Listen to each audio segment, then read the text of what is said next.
kita melihat kebaikan-kebaikan Allah dalam bentuk yang lain.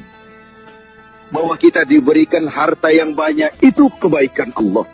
Diberikan tanah yang luas, itu juga kebaikan Allah. Diberikan perusahaan, pabrik di mana-mana, itu juga kebaikan Allah. Tapi tidak terbatas kepada itu. Ada kebaikan-kebaikan yang non-materi, yang malah justru itulah esensi kebaikan itu.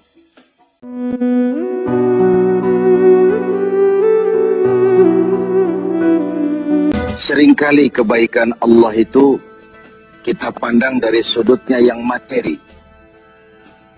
Allah itu baik kalau kita punya harta yang banyak, tanah yang luas, pabrik yang di mana-mana. Sementara kalau cuma sekadar itu kebaikan Allah, terlalu sedikit orang yang mendapatkannya. Padahal kebaikan Allah tidak pernah berhenti dan meliputi seluruh makhluk yang hidup ini. Karena itu pada kesempatan jumpa sore ini, saya ingin mengajak kita melihat kebaikan-kebaikan Allah dalam bentuk yang lain. Bahwa kita diberikan harta yang banyak, itu kebaikan Allah. Diberikan tanah yang luas, itu juga kebaikan Allah. Diberikan perusahaan, pabrik di mana-mana, itu juga kebaikan Allah. Tapi tidak terbatas kepada itu. Ada kebaikan-kebaikan yang non-materi, yang malah justru itulah esensi kebaikan itu. Mari kita renungkan sebuah hadis di mana baginda Rasul bersabda, arba'atun man u'tiyahunna faqad u'tiya khairat dunya wal akhirah. Ada 4 hal.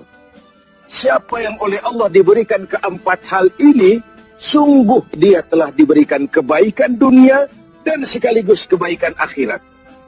Kebaikan dunia juga kebaikan akhirat. Ini berarti belum tentu yang baik di dunia menurut kita akan berbuntut baik juga di akhirat. Tapi orang yang diberikan 4 hal ini, dia sungguh diberikan kebaikan dunia dan juga kebaikan akhirat nanti. Apa 4 perkara ini? Yang pertama, qalban syakir. Orang yang oleh Allah diberikan hati yang pandai bersyukur. Ada ungkapan, my heart is my home. Hatiku adalah rumahku. Kalau luas hati, rumah yang kecil besar rasanya. Kalau sempit hati, rumah yang besar pun kecil jadinya. Kalau hati sempit, rumah pun kecil, kiamat namanya. Orang yang hatinya pandai bersyukur, bisa mensyukuri nikmat. Dan dengan dia bersyukur, semakin bertambah nikmat itu kepadanya. Banyak orang kaya harta, tapi miskin hati. Ini gejala zaman kita sekarang. Di tengah gemerlapnya harta, dia tidak tahu mau diapakan harta yang banyak itu. Orang-orang sufi menjelaskan bahwa kaya itu ada 2 macam. Ada kaya majazi dan kaya hakiki. Yang disebut kaya majazi, kaya artifisial. Lahirnya dibaluti harta, tapi hatinya miskin. Hidupnya sudah serba ada, tapi dia masih merasa kurang. Rumahnya sudah titik air liur orang melihatnya, tapi dia masih merasa belum apa-apa. Mobilnya berdecak orang kagum melihatnya, tapi dia rasakan itu pun masih belum. Maka dia selalu miskin. Dalam sebaya cukup dia masih merasa kurang, maka hidupnya pun selalu kekurangan. Orang yang diberikan hati yang kaya, sungguh sebuah kebaikan. Hati yang kaya, hati yang luas. Kalau hati luas, tandanya 2, bisa mensyukuri nikmat dan tidak mengingkari apa yang diberikan Allah kepadanya. Tapi orang yang hatinya sempit biasanya tidak pandai mensyukuri nikmat. Dan lebih celaka lagi ini, tidak senang lihat orang lain mendapat nikmat. Orang seperti ini, ya susah gemuk. Sudah tidak bisa mensyukuri nikmat, tidak senang lihat orang lain mendapat nikmat. Tetangganya beli televisi saja dia demam. Nanti tetangganya beli sepeda motor, dia makin gawat. Masuk rumah sakit. Di rumah sakit dengar tetangganya beli mobil, mati dia. Disiksa oleh perasaan sendiri. Begitu orang yang miskin hatinya. Orang yang diberikan hati yang pandai bersyukur, sudah diberikan kebahagiaan dunia dan kebaikan akhirat. Ini yang pertama. Yang kedua, walisanan zakira. Orang yang diberikan lidah yang pandai berzikir, menyebut nama Allah dalam artian yang seluas-luasnya. Tasbih ya zikir, tahmid ya zikir, tahlil ya zikir. Tapi ada fenomena lain. Melihat apapun yang mengagumkan, dia kembali kepada Sang Maha Pencipta. Itu pun zikir.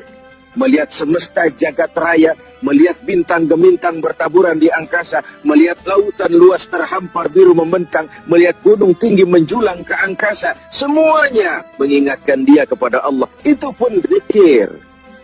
Diberikan lidah yang pandai berzikir, mengingat Allah dalam segala keadaan. Dan bukankah Islam mengajarkan seperti itu? Dari hal-hal yang paling kecil, memulai pekerjaan, bismillah. Melihat sesuatu yang hebat, Masya Allah. Melihat sesuatu yang luar biasa, subhanallah. Terkejut, astaghfirullah. Berjanji, insya Allah. Semua dikaitkan dengan Allah. Inilah zikir itu. Hidup yang larut dalam alur ketuhanan. Yang ketiga, wabadanan alal bala'i sabir. Beruntung orang, diberikan kebaikan orang, kalau dia dikaruniai badan yang tegar menghadapi bencana, tegar menghadapi cobaan, kuat menghadapi tantangan. Tantangan itu penting. So, kalau tidak ada tantangan, kita akan tidur. Cobaan juga kita perlukan. Tapi kalau kita tidak sanggup menahannya, larut oleh cobaan itu, kita akan kalah karenanya. Orang yang baik, diberikan kebaikan dunia akhirat, punya badan yang tegar menghadapi cobaan. Apa cobaan Allah? Dua macam. Satu ayat menjelaskan, wa nabluukum bil khairi wasyarri.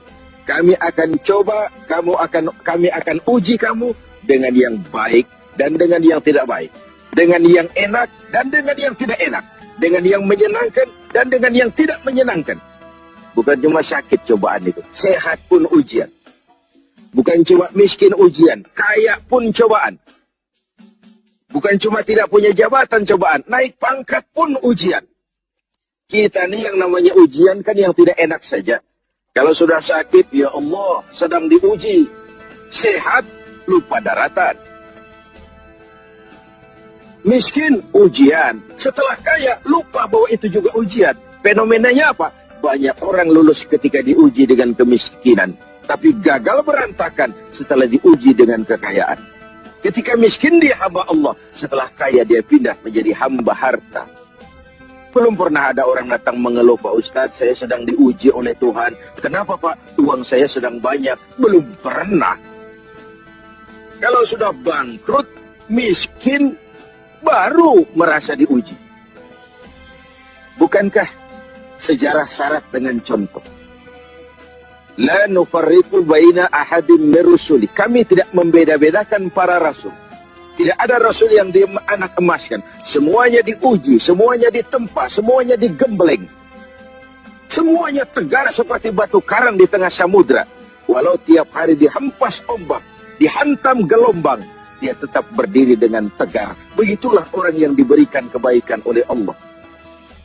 Lain dengan orang yang loyo, sedikit kena kesulitan seperti ayam sampar, kerakap tumbuh di batu, hidup segan mati pun tak mau. Skeptis, pesimis. Apa yang bisa kita lakukan kalau dasar hidup kita sudah skeptis dan pesimis itu tadi? Hidup ini adalah cobaan. Semakin tinggi kualitas keimanan, semakin berat cobaan itu. Semakin kokoh berpegang kepada agama, semakin kuat pula cobaan datang menerpa. Yang terakhir, orang yang diberikan kebaikan dunia akhirat, wa zaujatan salihatan, diberikan istri yang salihah, pendamping.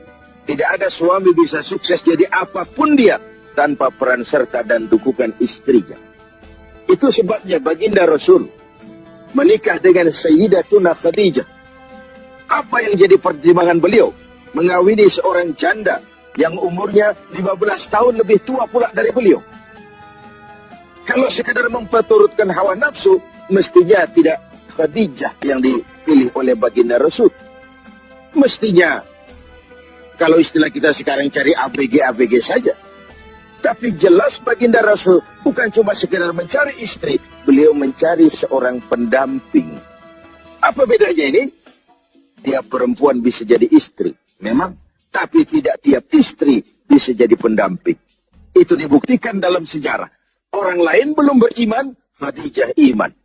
Orang lain memusuhi Nabi, Khadijah mengorbankan hartanya untuk membantu perjuangan Nabi.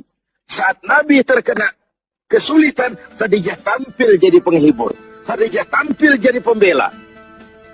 Ketika pertama kali berhadapan dengan malaikat Jibril menyampaikan wahyu, Rasulullah gemetar seperti orang demam. Kembali ke rumah, Zammiluni ya Khadijah, selimuti saya Khadijah, selimuti. Kenapa bang? Barusan turun Jibril, dia katakan begini, saya khawatir Khadijah. Khadijah mengerti suaminya semua mengalami semacam frozen, emotional attitude. Sebagai istri yang bijak, pendamping yang baik, beliau tampil. Kalla ma yukhzikallahu abada. Jangan khawatir bang, Allah tidak akan menyusahkan abang untuk selamanya. Tenanglah. Rumah tangga adalah awal kesuksesan kita di tempat lain.